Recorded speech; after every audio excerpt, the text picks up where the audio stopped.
mysteries mankind cannot explain. But advances in technology have led to new theories, and the search is underway for evidence that may unlock the most baffling questions of our time. On Mystery Quest.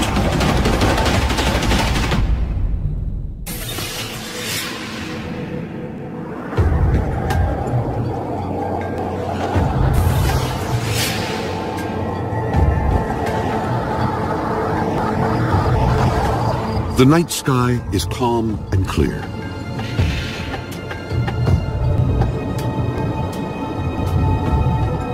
Across miles of desert, nothing moves, except one car with two men on a mission. I can prove it. I know the place.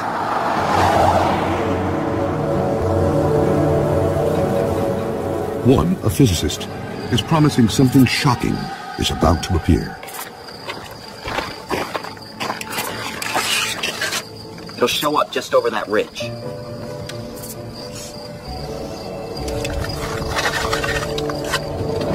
Then, right on cue, an object appears from nowhere. Oh my God, what is that? The bizarre craft disappears, and a secret is revealed. I told you, we're not alone.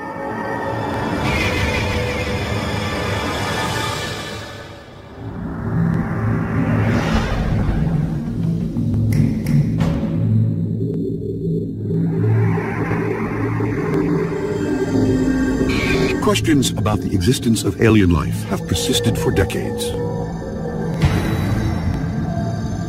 Even more speculation surrounds the U.S. government and what it really knows.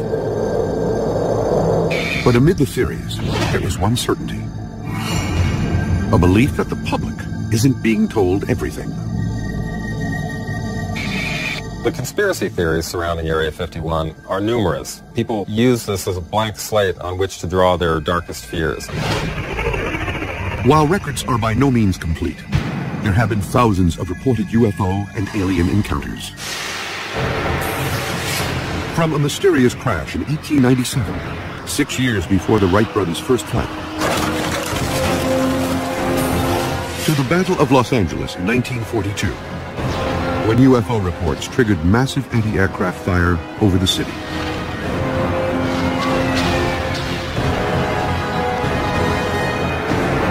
And the most famous UFO crash in U.S. history, Roswell, New Mexico. If I was in charge of the military and the government, I would do exactly what potentially has been done, and that's keep it a secret. For decades, there has been one location believed to be the epicenter of this government cover-up, Area 51.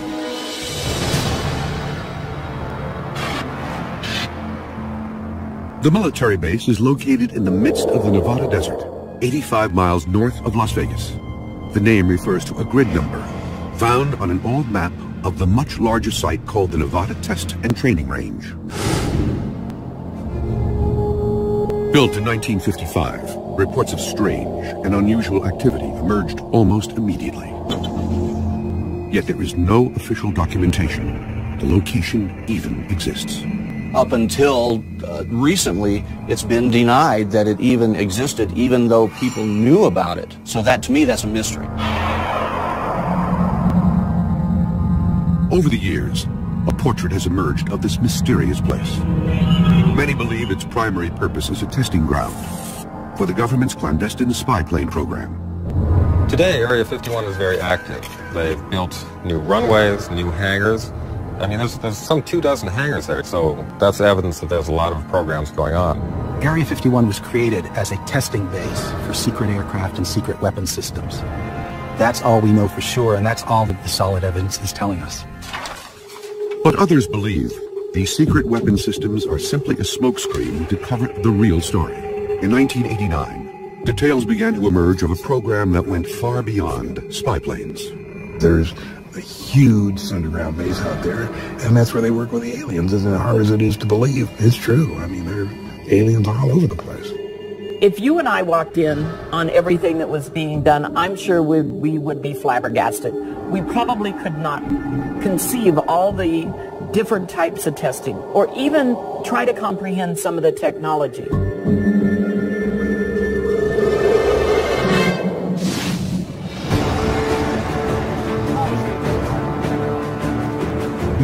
Mystery Quest is mounting an investigation to try to find evidence of any government cover-up. The expedition team will look for physical evidence of UFOs in the desert surrounding Area 51. To do this, they'll search the sites of reported crashes. Pete, I think we found something here. You may want to come take a look at this. The science team will test recovered metal fragments and determine if they are from Earth or another world. Mystery Quest will also talk to a former U.S. Air Force pilot who says the government is actively seeking to cover up knowledge of alien encounters. It's registered top secret. You can't tell your wife, you can't tell your commander, you can't tell anybody in the squadron. The team will also position cameras around the perimeter of the base and look for any anomalies that may appear in the desert sky. And use a powerful telephoto lens to glimpse further into Area 51 than ever before. All right, there it is. And our investigator will examine a new location to determine if the government has moved its alien operations.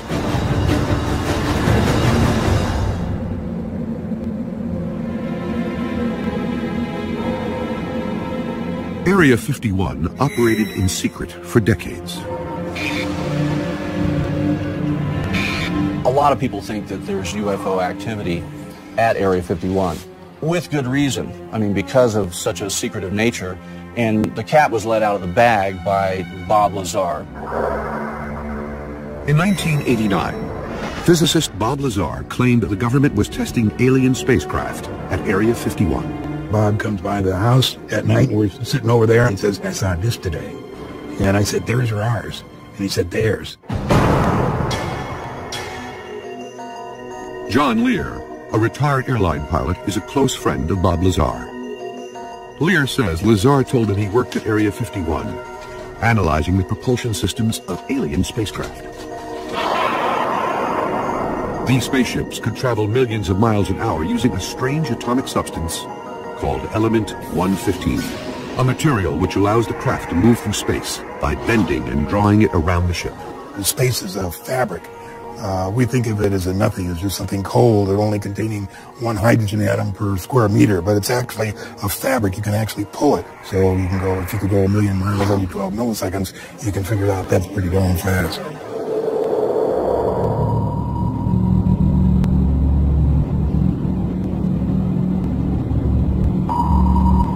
To prove his claims, in March of 1989, Bob Lazar led John Lear to a location outside the base. Then he told him exactly where and when he'd see an alien spacecraft for himself. It was descending. It had come up and everybody says, "There it is, there it is." But I could see the yellow and the goldish. It was radiating and it was descending. And I could see it getting close to the mountain.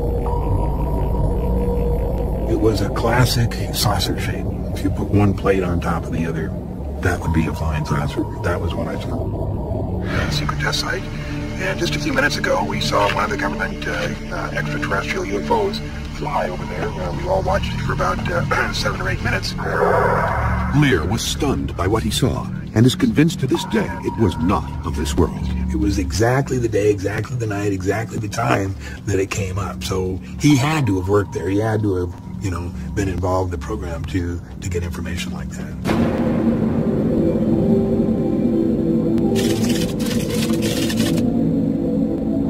The expedition team is near Area 51 in an attempt to determine if what Lear and Lazar saw was real. Peter Merlin is an aerospace historian and expert on the U.S. government's experimental aircraft programs. Mark Easter is the International Public Relations Director of MUFON, the Mutual UFO Network. MUFON is the world's largest civilian UFO research organization. Their first task is to set up camera traps that will continuously scan the skies for 48 hours, looking for any signs of activity. We're on the Highway 375. We're headed towards Groom Lake Road, which is here, and we're going to get up on this side, up in the desert, and put the surveillance cameras up in this area here. There's less chance of somebody, happening across it, leaving for 48 hours and see what happens.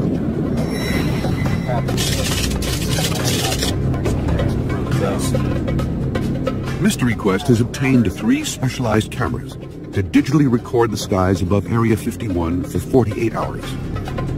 The cameras are weatherproof, designed for areas where light levels change drastically.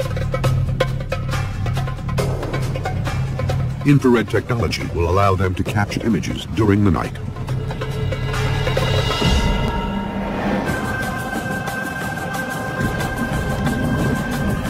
But penetrating a possible government cover-up is no small task. And almost immediately, the team's investigation meets resistance. Does it look like you might come this way, or is he going to stay put? I don't know. I don't know what's going to happen.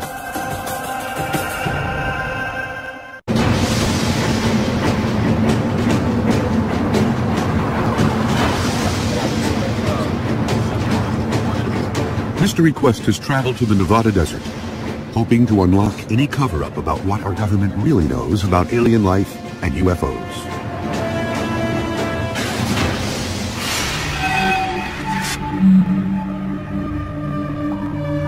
UFO sightings have been reported around the world for centuries.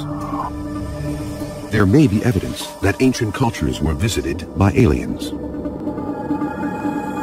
In Peru, giant figures of animals visible only from the air are etched into a high desert plateau spanning more than 50 miles.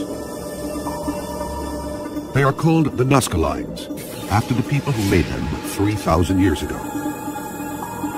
Some believe they were ancient alien runways. The Nazca Lines are aerial guidelines to find a path to the Nazca Plain. These markings, which range from hundreds to several thousand feet long, show direction and regions where they could land and conduct specific operations. The period after World War II seems to have ushered in a new wave of UFO sightings. The most famous alien incident in history occurred in 1947 in Roswell, New Mexico. Reports emerged that the military had recovered a crashed flying disc from a ranch near Roswell, and suspicions of an intricate cover-up have been rumored for decades. Parts were recovered, bodies were recovered, so the word went out before the military-industrial complex could get its hands on it and choke it. It is now known that governments around the world have also been keeping meticulous files on UFOs for decades. The United States has yet to fully release its files, but in 2008, the British government opened its files to the public. The reports were astounding. Thousands of unexplained UFO sightings. One of the most incredible incidents happened to an American Air Force pilot, Milton Torres. In 1957, Torres was stationed at a Royal Air Force base in Leeds, England. Only in the past year has he been authorized to recount what really happened to him. They scrambled me. It was the most incredible thing. This would be a hot fire mission. This meant he had orders to shoot down whatever was up there. And I would be cleared to fire, and I would select 24 rockets. Torres climbed to 30,000 feet. The clouds were thick, slightly obscuring his view. But the image on his radar screen was clear. The UFO was less than a mile away. It registered as the size of a football field. Yet it was zigzagging through the sky at an incredible speed.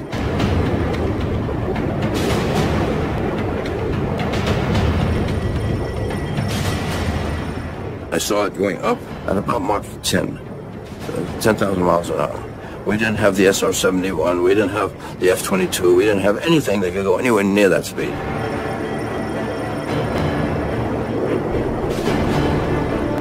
Then, suddenly, the radar image disappeared almost as quickly as it had appeared. But Torres would quickly learn. The government didn't want him talking. The next day, the spook came from the embassy in London. So the man said, now you can't tell your wife, you can't tell your commander, you can't tell anybody in the squadron, including your wingman. It was registered top secret. If you say anything to anybody, we'll take you off flying status. Well, I worked hard to become a fighter pilot. I wasn't about to lose that, so I better shut my mouth. Some argue that what Milton Torres observed was only a radar anomaly. But more than 50 years later, the career pilot is convinced about what he saw.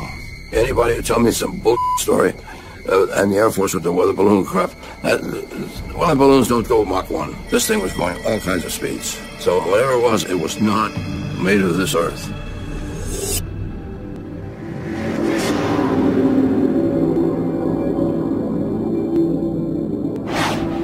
Speculation about an ongoing alien cover-up has raged for decades. Rumors are fueled by a government that won't officially admit the existence of Area 51. What is known is that Area 51 was originally constructed in 1955 as an aircraft testing site. Today, satellite images confirm what appears to be a military facility. 24 buildings along with a 5,000-foot runway. Even the airspace around Area 51 is restricted. Even aerial surveillance is effectively impossible. Planes aren't allowed to fly over. There are reports that astronauts have gotten into trouble for accidentally managing to turn cameras down onto that area. And people living in the small town of Rachel, Nevada, just outside the base, have long reported strange happenings. A local inn owner believes she actually saw something extraterrestrial. It was between 8:30 and 9:30 at night. A beam of light came through the back door, and it shot about 6 feet into the room. It illuminated the entire door jamb. In Area 51, do I know what's going on for sure? No. Do I believe there's all kinds of testing going on, not just aircraft? Yes.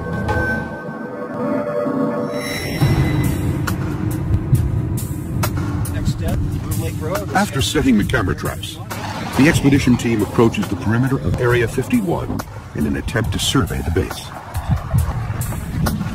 There is no official main gate that leads into Area 51, but any approach makes it clear that you are not wanted.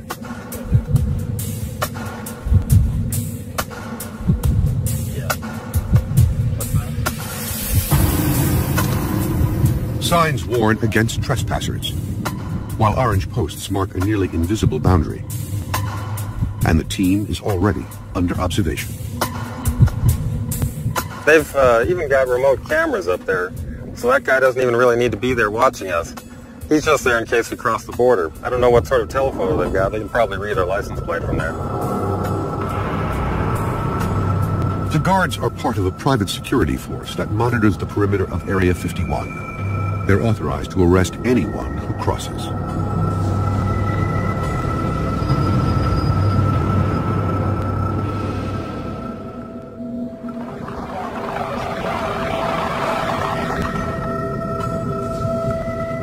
The investigators decide to test Area 51 security at another gate. It look like he might come this way, or is he going to stay put? I don't know. I don't know what's going to happen.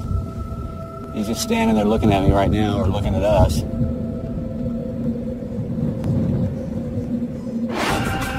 Merlin and Easter realize their investigation into Area 51 is going to require a new strategy. The next attempt could lead to a new discovery or their arrest. I honestly don't have a good feeling about this.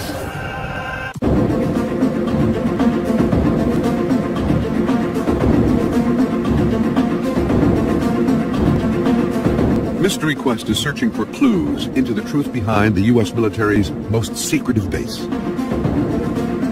Many believe the government is involved in a cover-up of recovered alien technology and life forms. But what has been confirmed is that strange things happen near this desert testing grounds. Without warning and without explanation.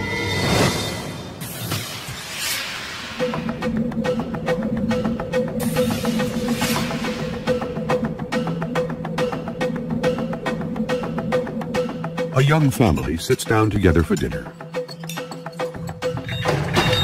Suddenly, the walls begin to shake. Oh my God! It's an earthquake!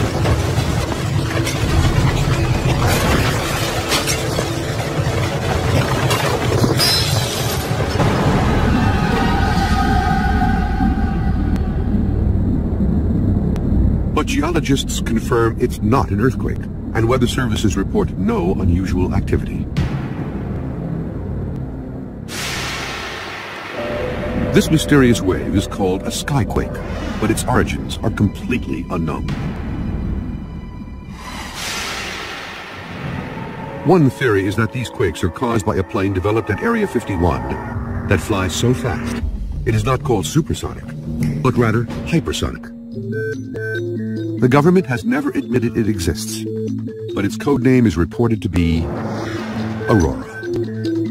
The Aurora is one of the airplanes that has probably brought more people to study Area 51 than anything else. It was rumored to be something that could fly faster than Mach 5. Mach 5 is almost 4,000 miles per hour, twice as fast as any known airplane ever built. The rumors about Aurora were fueled by mysterious condensation trails that appear to be unlike any ever seen. Photographs show bizarre contrails, which consist of circular shapes evenly scattered throughout a line. People who believe in the Aurora project point to these sightings of these kind of mysterious contrails in the sky. They're sometimes described as being like donuts on a rope or pearls on a string. The idea is that the highly innovative propulsion system of the Aurora aircraft would produce this kind of characteristic contrail. The incredible abilities of the Aurora have led to speculation that alien technology must be behind such a powerful airplane. But conclusive proof of the program has yet to publicly surface. So far, in all the years since there were rumors about Aurora, there has never been any hard evidence that such a plane actually exists.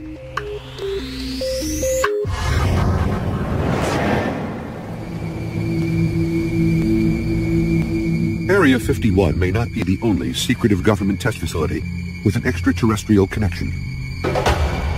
Many believe there could be an alien research network of locations around the U.S. and the world. This thing has grown worldwide, and you have to have support, logistics, and landing sites for craft. Any place where the space shuttle can land in an emergency, you can bet that that's part of the Area 51 system. There are reports this network includes the Atlantic Undersea Test and Evaluation Center, or AUTEC, the Navy's ground zero for evaluating advanced technology. The base is located off the Florida Peninsula on Andros Island in the Bahamas. They have a natural laboratory for the testing of submarine technology. And if you think of a submarine, you really will get a good idea what a UFO is. Because a UFO is basically a submarine that can come out of the ocean, go into the air, and go into space.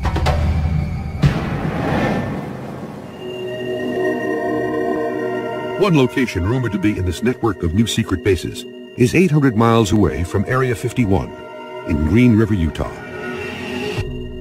In the late 1990s, there were claims Area 51 had become threatened by scores of tourists and alien seekers, and the government responded by moving their operations. Glenn Campbell has been investigating the military bases of the Nevada desert for 15 years. He is examining the rumors that may link the Utah facility to the UFO Research Network.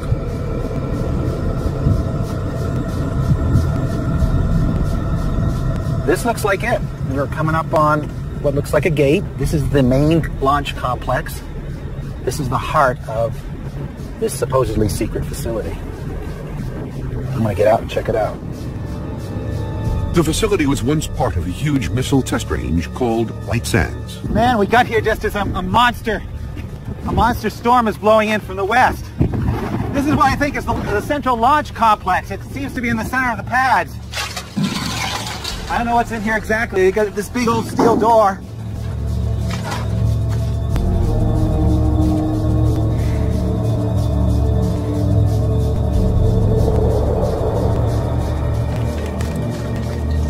Glenn's search reveals what appears to be an abandoned military facility. Debris and wires cover the ground.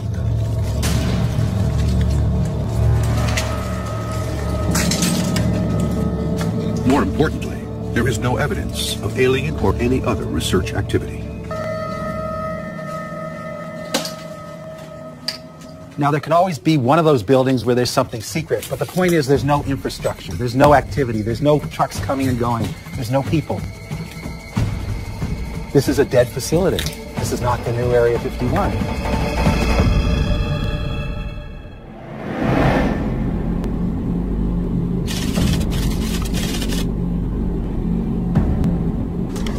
There is a belief that physical evidence may be lying in the desert.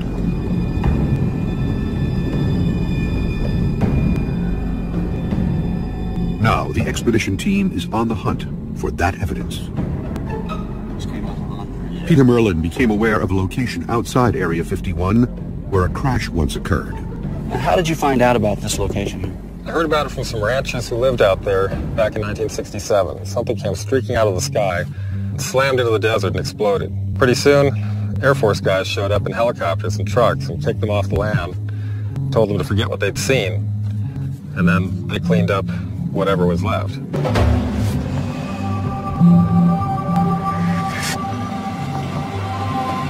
There was one piece they didn't find. Check this out. You ever seen metal folded like that before? Oh, I have not. I mean, that's incredible. The force. It must have been planted in the ground at extreme speed. Not sure what kind of alloy that is. It's like stomping on a beer can. It's almost like it went straight in. But there's no impact crater here. I don't think it hit right here. I think it hit somewhere else, and parts went all over. The piece is too large to move for testing. The team decides to split up and scour the desert for smaller debris. What we're out here looking for, it's not just what might be aircraft parts, but you can't assume what you're looking for is man-made. You have to be open to whatever the case may be. Now, if it's a piece of something that I'm concerned about, I won't touch it unless we get a Geiger counter on it. The Nevada desert was the site of many atomic tests. Caution is paramount.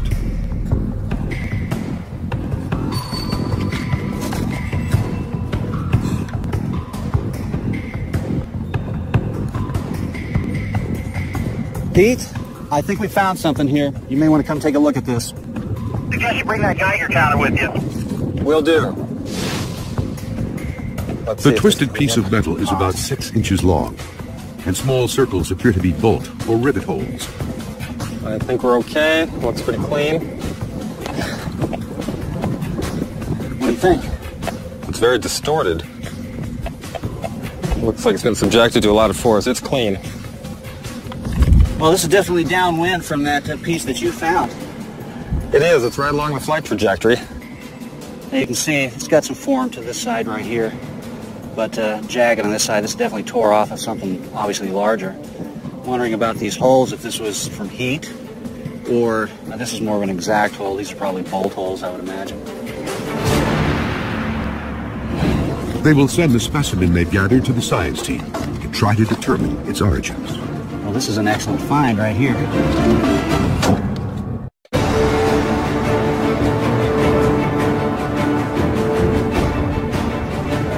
Mystery Quest is investigating whether the U.S. government is hiding a UFO research program at Area 51 and other locations.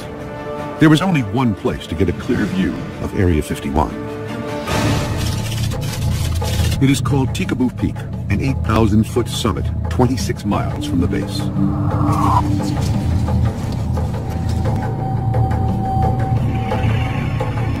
The team will be led by Glenn Campbell, who has led many excursions and is familiar with the hidden trail that leads to the peak. But this trek is different. Oh my God, now that's a big lens. This is the largest telephoto lens ever brought to Tikaboo Peak.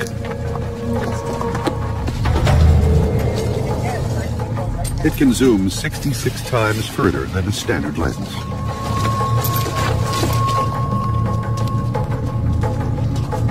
The team makes steady progress as Campbell leads the group to the summit.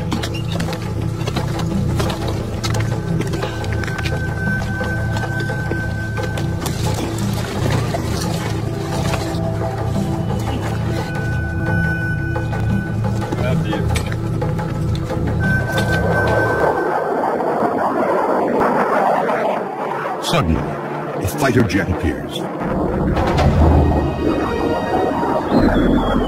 This guy has circled this peak 3 times, and I kind of ask myself, does he know we're here? Is he looking at us?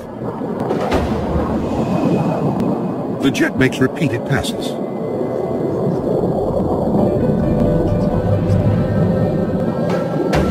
Man, he's coming down really low, right through the valley there. Wow.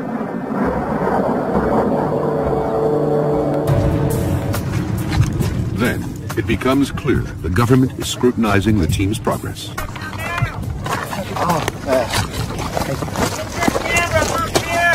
Coming! Coming! A military helicopter suddenly swoops in for a closer look. Man, they have to be here for us. Is he circling this peak? He's circling the peak. He has to be here for us. Well, there's no question. He's here for us.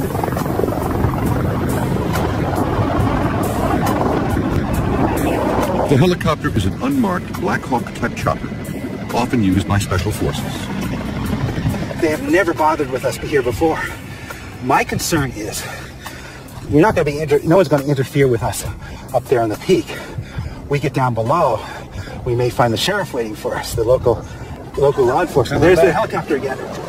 And he's directly over Tikaboo Peak. And he's here to watch us. There's no other reason for him to be here. The helicopter circles for 20 minutes, then disappears as suddenly as it arrived. I honestly don't have a good feeling about this.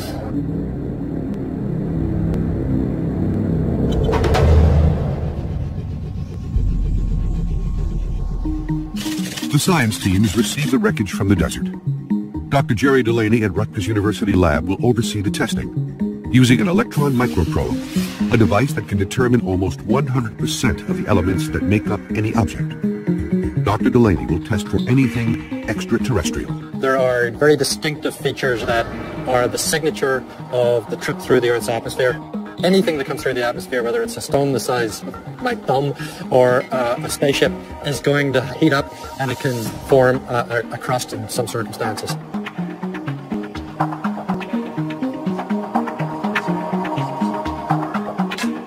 The microprobe generates an electron beam. And that, in turn, generates X-rays. They will tell me what the composition of the sample is. The information is sent to a computer, which identifies the chemical makeup of the sample. What do we got? Ooh, oh my goodness. Well, this isn't what I thought it was going to be. Having said that, it is a very typical terrestrial alloy. It's brass.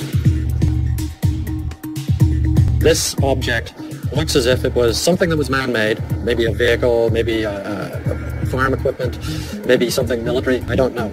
But everything about it says man-made terrestrial. The expedition team continues to investigate. Camera surveillance could provide proof of a conspiracy, as new evidence is discovered at the top of Tikaboo Peak. This looks like new construction. I mean, other times I haven't seen this thing here before.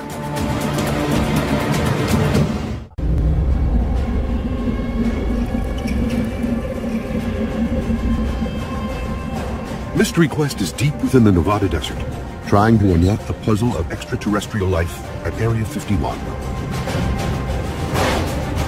This commercial aviator believes that the government is reverse engineering alien technology at Area 51. This Air Force pilot says he encountered an alien craft at 30,000 feet. And these researchers are trying to gain more information, using an incredibly powerful high-definition lens to peer into the base. The team has climbed 8,000 feet to capture the closest images ever taken of Area 51. Surveillance helicopters and jets have buzzed the expedition and seem to confirm there is something the government does not want revealed. All right, there it is. That's what you wanted to see. There's Area 51.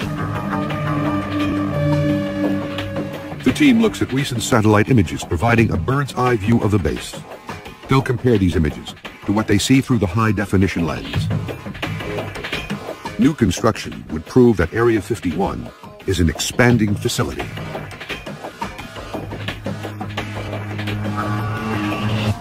Well, we know what most of these hangars are for. We've determined over the years, okay, this is for the A-12.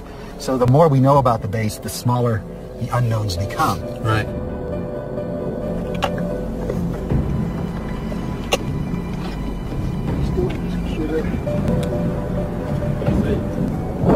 The team examines the base through the powerful lens. Multiple buildings and runways are clearly visible on the monitor.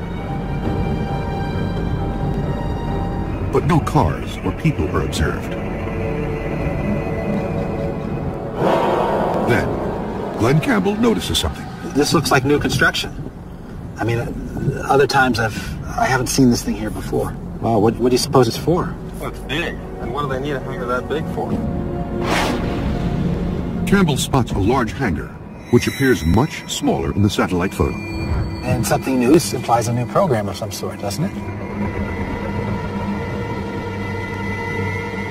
While it is not confirmation that alien research is underway, the new construction is evidence that Area 51 is still operational. Do you have any insight with your background as to what potentially the future of what they're hiding here is? Well, on the aeronautical side of the house, I certainly expect there will be development of high-tech demonstration aircraft, new stealth technologies, and unmanned vehicles. But beyond that, who knows? Anything could be in those hangars. The team descends to retrieve the over 48 hours of aerial surveillance taken by the desert cameras.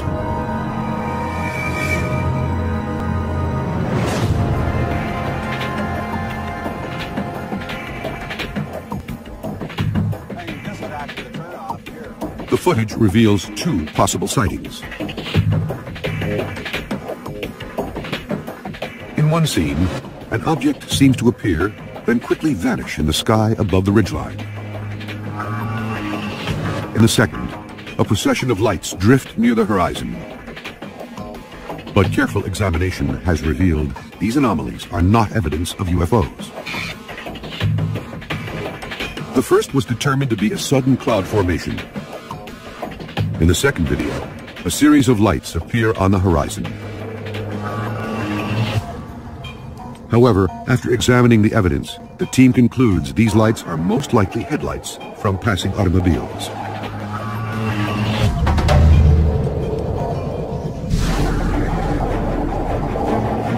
The expedition has uncovered some important new information. The team is determined that the U.S. military is still conducting research and testing at Area 51. They also proved that the government will go to great lengths to protect the secret research they are doing. And new evidence has been uncovered of government pressure on a U.S. Air Force pilot to lie about his UFO encounter. The truth will eventually come out, as it always does. The question is, when and how? The UFO phenomenon, as far as I'm concerned, and a lot of people, is the largest mystery in history. People need to investigate it, and investigate it scientifically. In the darkness of the night, we look out. Children in an age-old universe. We try to find the man in the moon and search for meaning in the stars. We look for answers. We look for life, perhaps not as we know it. A world away, or is it? What I saw was real. It was damn real. Over the last 50 years, reports of UFOs and of encounters with extraterrestrial beings have reached astronomical proportions.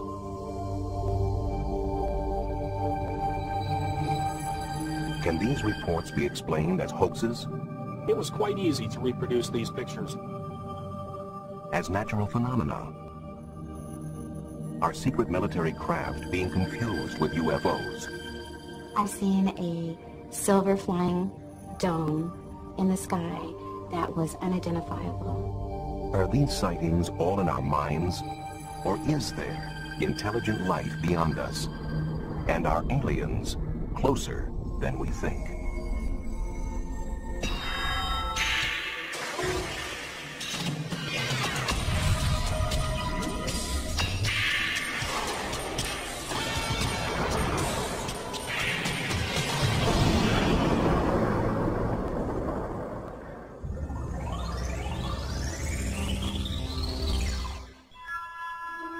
We have long been intrigued by the notion of life on other planets, and our popular culture has been filled with images of UFOs for decades.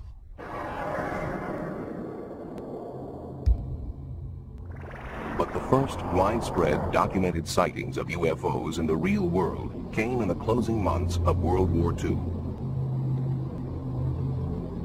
The sightings we saw were, I think, were in about in the 44, in November or December then. We'd see these balls of light that would fly off the wings of our airplane. The one I saw was like a white light. A lot of the other people reporting in it saw red lights, and some of them would see some green lights, and some of them reported that they would try to chase one while they never could catch it. We would turn into it, and it would turn with us. And we'd turn away from it, and it would still turn with us. And I put my gun sights on, trying to get on it, but I never could. We flew the British Mosquito, which was capable of 450 knots. And we opened it up a number of times and tried to close with it, and we never came anywhere close to it. The pilots dubbed these unidentified flying objects Foo Fighters, but still don't know if they were German secret weapons, optical illusions, or something else entirely. I think the book is open on whether it was imagination, hallucination, or really extraterrestrial or German ground control object, but I haven't seen anything in 50 years that changed the perception of what they were other than unidentified flying objects.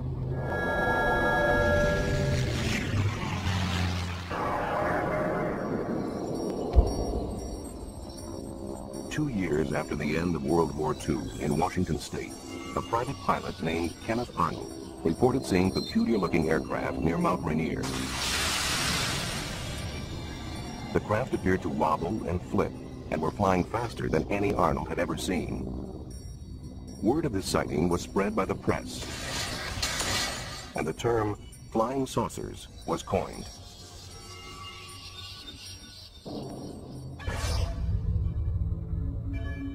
Although life in post-war America seemed tranquil enough, such reports of unidentified flying objects began to multiply. Were these UFOs Soviet reconnaissance planes? Could this explain their apparent presence around U.S. military bases? Fear began to emerge.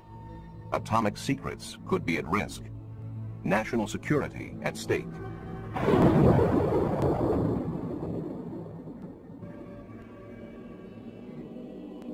Given their potential significance, UFO reports and rare films from witnesses did not go to the police or scientists. Rather, for 22 years, they were collected as part of Project Blue Book for Air Force investigation. The head of the project explained why. First of all, to try to determine if the UFO phenomena presents a threat to the security of the United States. And second, to determine if the UFO phenomena exhibits any technological advances which could be channeled into research and development. Finally, in 1969, the files were closed. The Air Force conclusion? No threat and poor data. They looked at 3,201 sightings. They categorized every single one. They did a quality evaluation of every single one. And what they found was 21% of the 3,201 cases that they examined had to be listed as unknowns, completely separate and distinct from the 10% that were listed as insufficient information. They found that the better the quality of the sighting, the more likely to be an unknown. And yet, what did the Secretary of the Air Force say to the public? He said that on the basis of this report, we believe that no objects such as those properly described as flying saucers have overflown the United States. Still, many remained unconvinced by the official government findings, and their disbelief seemed to find support for a time in 1987. It was then that British researcher Tim Good laid his hands on a briefing document which was addressed to President-elect Dwight D. Eisenhower and dated November 1952. The papers appear to reveal the U.S. government's clandestine recovery of aliens after the 1947 crash of an airborne object in New Mexico. Those in charge of the recovery were called the Majestic 12. According to this document, a local rancher reported finding a flying saucer that had crashed 75 miles northwest of Roswell Army Airfield. During the recovery, 4 dead aliens were supposedly found. Their remains were allegedly removed and sent to several different locations to be analyzed.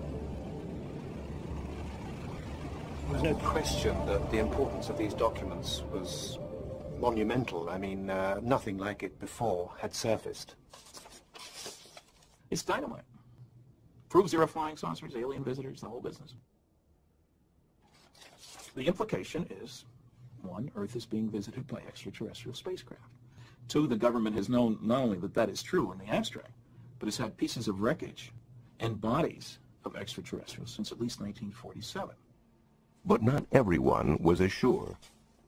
Within about 10 minutes of seeing the documents, based upon my research into UFO documents up to that time, I knew these things weren't real.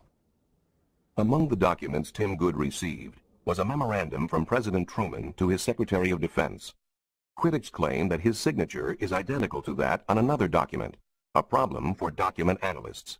Now, anyone familiar with forensic document analysis knows that a person signing their name never signs it twice in the exact same way.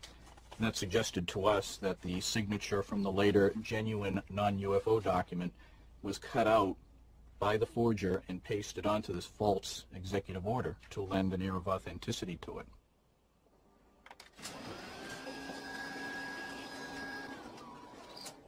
They say the signature on there is identical to another signature from a different memo, which I found in the first place. I say if you hold them up to a light table, they are clearly not identical. Regardless, though Tim Good admits the letter itself may be a fabrication, he does not dismiss the information contained within. I am convinced that whoever fabricated that document, if it was fabricated, must have had inside knowledge. There's no way it could be otherwise. And there's no question that the Majestic 12 papers have indeed pointed people in the right direction. And I think essentially the information contained therein is accurate. Eventually, to get a more complete overview of government documentation regarding UFOs, the Citizens Against UFO Secrecy went to court. The National Security Agency, however, tried to block them. We filed for the 21-page above top secret affidavit. The judge referenced it in his finding, and we eventually got it. The only trouble is, as you start to go through it, you find that it's blacked out, and pretty soon all blacked out. 75% of the document isn't there because they scrape away the black, there's nothing underneath. They Xerox it first.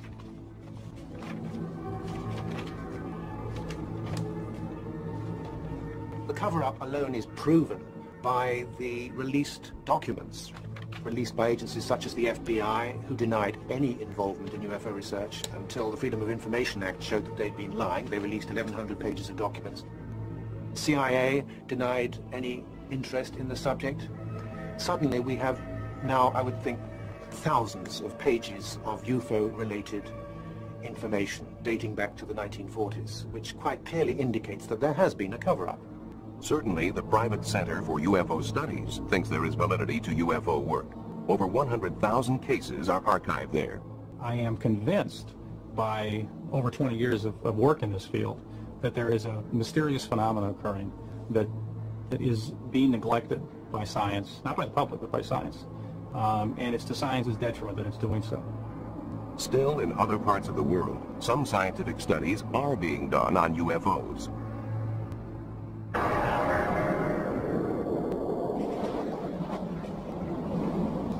In March 1990, in the former Soviet Union, fighter planes scrambled to investigate pulsing lights northeast of Moscow. For 3.5 hours, they stalked the lights, which moved at speeds up to 3,000 miles an hour. No radar image appeared on the screens of ground stations, but photographs were taken, and thermal imaging produced results. For the Chief of Air Defense Forces, these secret results were proof enough of UFOs. Though journalists are asking if there are other sightings. These 1990 cases were only one supported by evidence. This is the only case for which there is real proof. Nor was it ever considered that the sighting was that of a stealth bomber. We never thought it was an American stealth aircraft. The radar characteristics are not the same. Stealth behaves like a plane in terms of speed and maneuverability. UFOs are very different. The unwritten rule: do not fire on UFOs.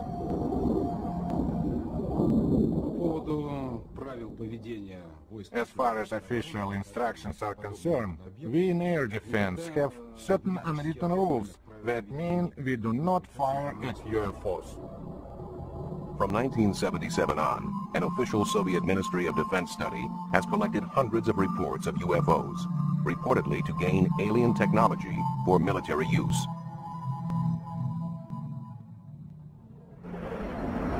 Their files list many cases.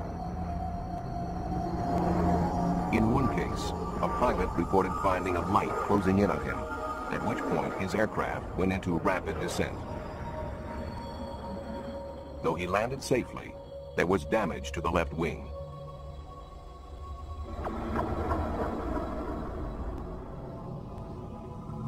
Never before seen in the West, this amateur footage purports to show a UFO over the parliament in Vilnius, capital of Lithuania. The craft hovers noiselessly, appearing to land.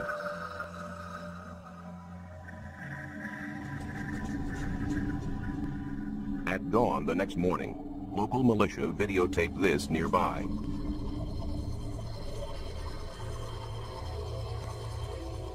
Enhanced, the night visitor looks like this.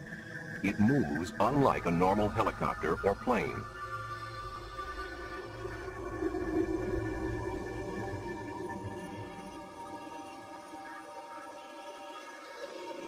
In another Soviet incident, hundreds of people thought they saw a giant UFO over the city of Petrozavodsk in northwest Russia in 1977.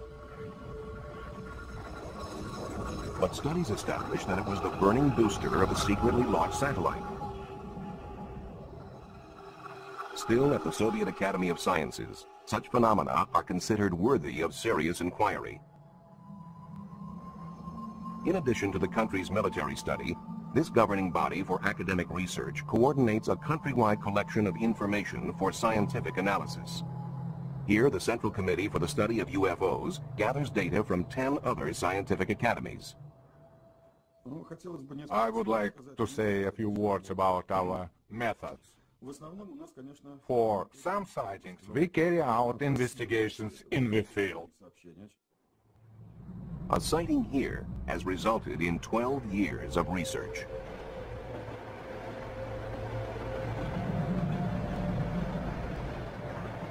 Train passengers reported seeing a UFO,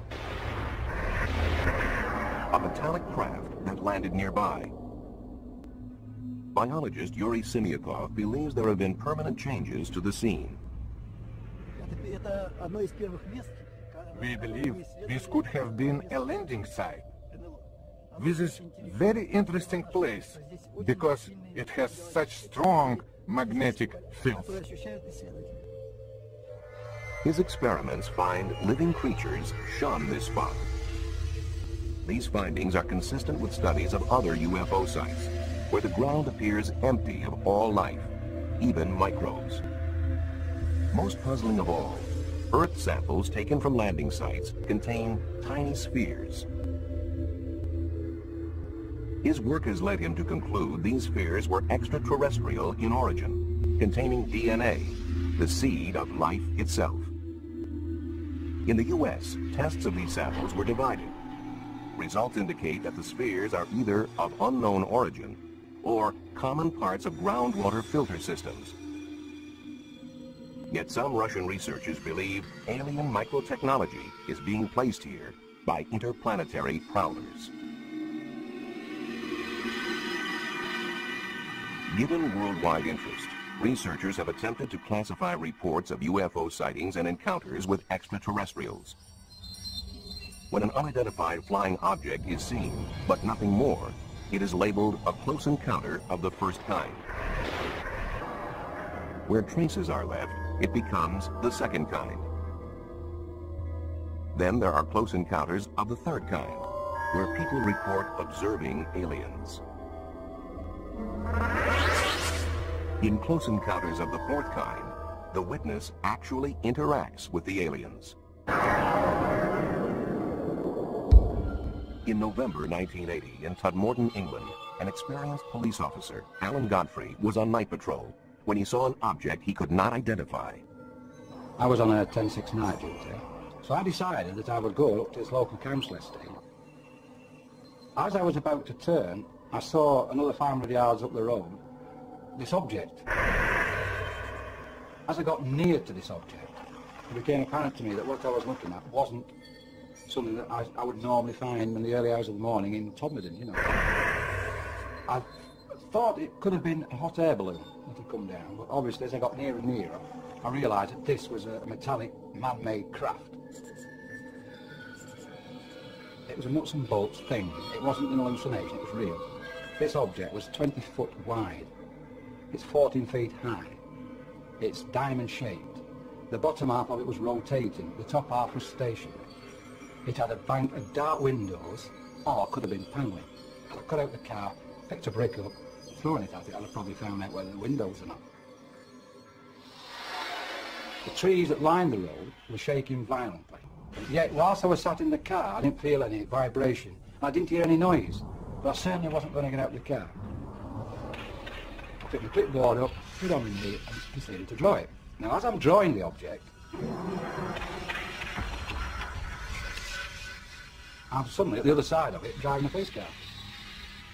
And the object had gone. Gone too was a period of time. After hypnotic regression, the officer remembered more. There's a total blackness. Then there's a feeling of floating, as though either me on my own or the vehicle, whatever, is floating. Then I wake up in a room. Now in this room, there's a very tall humanoid, for want of a better word. He's about 6 foot to 6'6", very tall, thin, with a beard. He had a skull cap on and he had this white gown on. What happens then is, I'm asked to get on this bed. Now, the questions asked to me then is, how did he, you know, he wants to get out? Because I said, his mouth's not moving, he's not talking, it's just, he wants me to get on the bed. Obviously, whatever it was having some sort of influence over my thoughts. Yet, I did feel at ease with him. I felt comfortable with him. I got the impression that I'd met him before. I wasn't in fear of him or anything like that. I didn't feel in any danger. So I'm on the bed, and then these horrible little things come. They are a lamp-shaped thing with black, dark eyes. That's the best way I can describe them. And there was about 7 or 8 of them.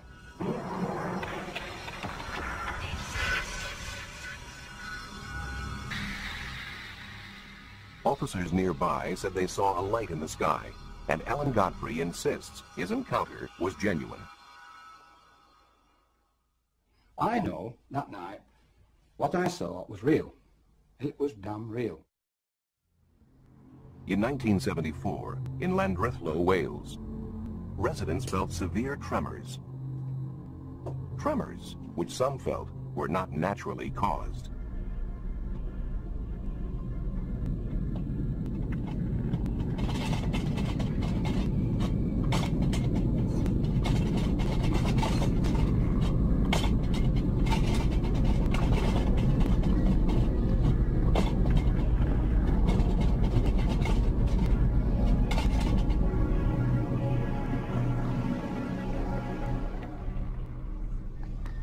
No idea what had happened. I don't think it was an earthquake somehow. No, I still think it wasn't an earthquake. John Roberts wasn't the only one shaken that day. Hugh Edwards thought he saw a flying saucer. I saw this object come in, along the mountain, with the size of a bus really, right in the middle, these planes. Came across the mountain, towards the road there. As it went over there, it dipped, and I thought it was going to crash. It dipped out the side into the valley. Well, I'd heard so much about flying saucers, and I thought, well, this is it. The only sound I heard of it, like a shh going through the air. I was very surprised to see it, really.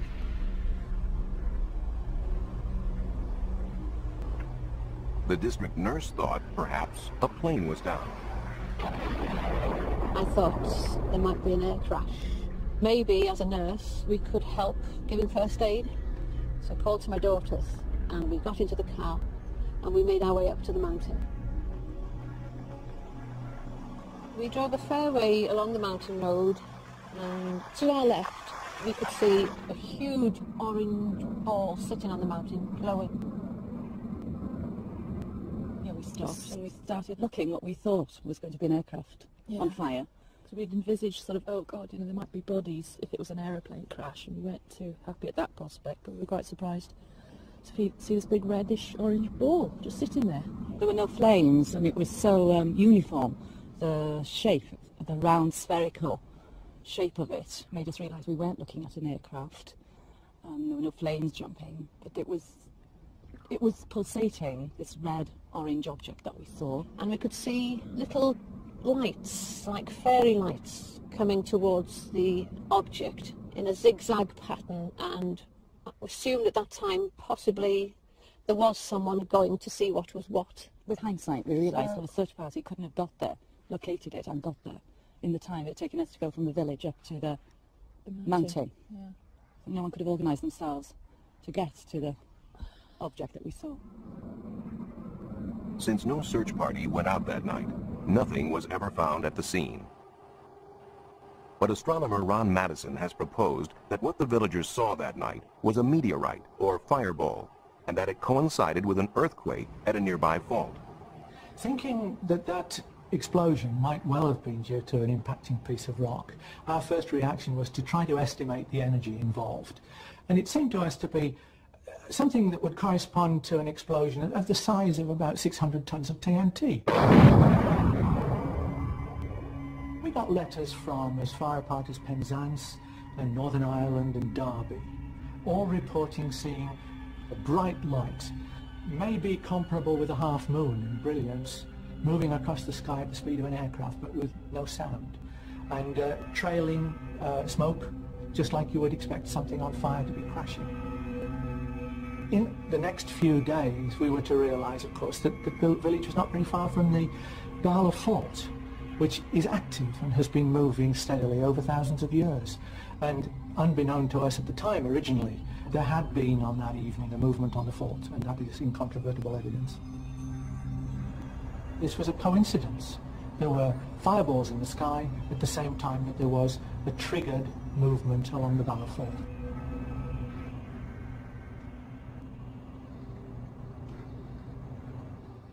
Another highly publicized British sighting proved equally attributable to natural causes, but not before many believed that they too had seen a UFO. In March 1981, policeman Derek Ingram saw and photographed what many thought to be an alien craft that had landed on a fell or hillside. I was in the kitchen of the police house at Cusco. I looked out across the fell, and the kitchen window backs onto the fell, and I saw a very intense bright light, a big band of light, on the rock face of the fell. I watched the light for maybe 10 minutes, and I thought I was going to take a photograph of it. It was unusual. I actually drove up onto the hill and walked across the fell to try and find something on there, maybe something had been dropped or something had happened. There was nothing up there. I couldn't find anything at all that would explain the lights. The faithful saw a finned craft with 3 lights, and as the press had a field day, researchers tried to identify the visitors. After the photographs had been taken, the negatives were given to the Yorkshire UFO Society, who spent 2 years investigating the case. They sent the negatives to Ground Source Watch in America and to a very well-known German UFO photographic analyst. Neither groups of people could come up with a satisfactory explanation, and in fact Ground Social Watch actually said snow was the best possibility for it. In 1983, the Yorkshire UFO Society went public with the case and actually claimed that it was the best evidence yet for a structured craft being sighted in the British Isles. the investigation continued, and in 1987 we'd almost given up hope of ever finding out what caused it, and I was on a weekend trip into the Dales with my wife and son and decided to stop and show them Cusco fell. And lo and behold, what should be staring back at me from the cliff face but the Cusco UFO. What they found was certainly a surprise. Right, we're about 1,100 feet up a Yorkshire cliff, and this is the Cusco UFO. It might not look like much from close up, but you can actually see the three balls of light on the photograph. They're created there, there and there by a complicated illusion, a mixture in fact, of white lichen, green lichen, the Yorkshire gritstone rock which contains quartz crystals, and the rainwater. All this, when it's illuminated at certain angles by rain or damp, it gives the illusion of three balls of light. Some days it can be very bright, some days it can be very dull. On the day in particular when Derek Ingram saw it, it was amazingly bright, and that's what created the feeling in him that he'd actually seen something totally unusual, even though he'd actually looked out of his window probably every day for the previous 2 years and not seen it. Though some sightings can clearly be explained by natural phenomena, UFOs continue to have a grip on the public's imagination that is not easily loosened. And there's no shortage of pranksters to capitalize on this fascination.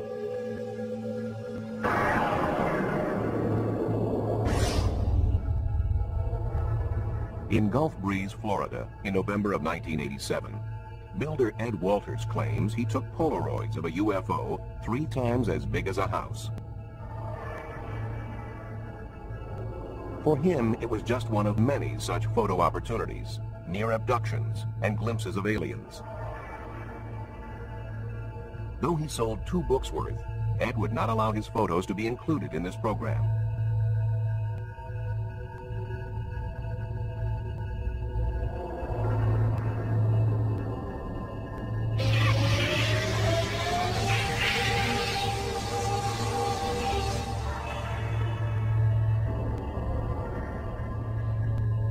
Photographs such as these are not difficult to fake, with a little know-how, a styrofoam model, and the right camera.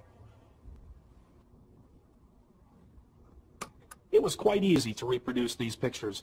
He took the majority of his early pictures, about 30 pictures, on a Polaroid 108 camera. It is very easy to double expose the film in that camera. If you don't pull the film out, you can press the button and expose that same piece of film again. You take a picture of the UFO model inside, you go outside, take a picture of the skyline, let the film develop. There you have your double exposure of a UFO flying in the sky. Still, Walters has his disciples, and photo analyst Bruce Maccabee is one of them. A government research physicist, Maccabee is a believer in UFOs and is the author of many scientific papers on them. I have analyzed all the films and videos that have been taken by Ed Walters. I have studied most of the videos, I guess, that have been taken by other people down there. And it's just sitting there. As far as Ed's pictures and videos are concerned, it's my opinion that they are real. I've analyzed these very carefully, taking into account all the criticisms that have been leveled against them, and have found reasons to reject the criticisms.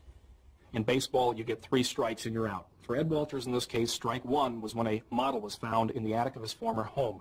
Strike 2 was when a young man named Tommy Smith came forward and claimed that he was an eyewitness to Ed Walters creating double-exposed UFO pictures. Strike 3 was when we went out and did photo experiments and were able to replicate many of these photos, especially the difficult photos like the UFO hovering over the road. So my conclusion is 3 strikes and you're out. We published the first pictures of the Gulf Breeze sightings back in November of 1987, and I was trying to figure out exactly how to present them, because I tried to run everything that happened locally in Gulf Breeze. When my folks came in, and I said, "You're not going to believe what we're getting ready to run in the paper this week," and I showed them the pictures, and they said, "That's what we saw." It was primarily because of the many other people in Gulf Breeze that witnessed the UFO, both the same night that Ed first got the pictures and many times after that, that the Sentinel continued to carry the story. I have had 3 other daylight sightings and over 100 sightings at night at Shoreline Park in Gulf Breeze. I witnessed over 170 sightings. These were red lights, red and white lights, over and around Gulf Breeze, Florida. I've seen a silver flying dome in the sky that was unidentifiable. Never seen anything like that before, and it was unexplainable. But just across the bay from Gulf Breeze is the Pensacola Naval Air Base. One explanation that occurs to locals is that some of the sightings are illegal pranks by naval personnel at the base.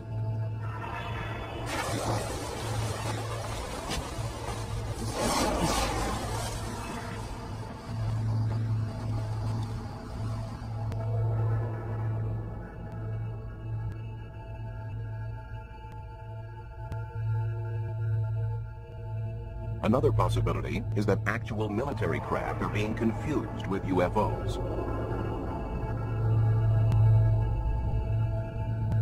For instance, would most people recognize UAVs, uninhabited aerial vehicles, designed for stealthy reconnaissance and secret observation?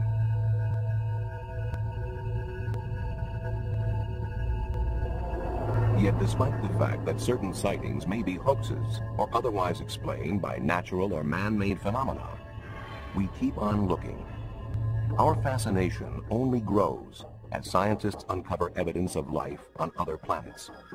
It only grows as it becomes increasingly reasonable to believe we are not alone in the universe. If signs of life on Mars prove true, extraterrestrial life in general may be even more widespread. Astronomers calculate the number of civilizations we can expect to detect in space. They use the Drake equation. Professor Frank Drake. The first factor is the rate of star formation in our galaxy. Obviously, the more stars you make, the more potential abodes of life there will be. Some fraction of those stars will have planets. That's the second factor, the fraction which have planets. We then have to take into account the number of planets in each system which are potential abodes of life.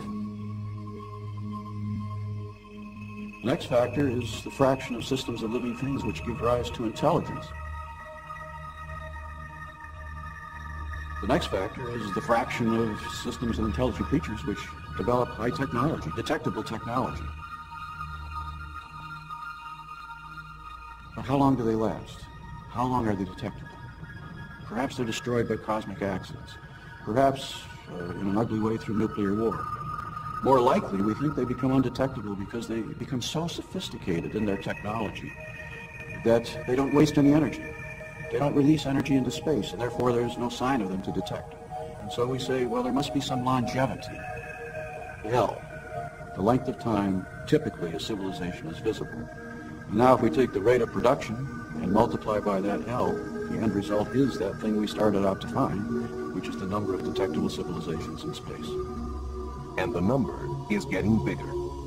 7 new planets have been discovered in the last year.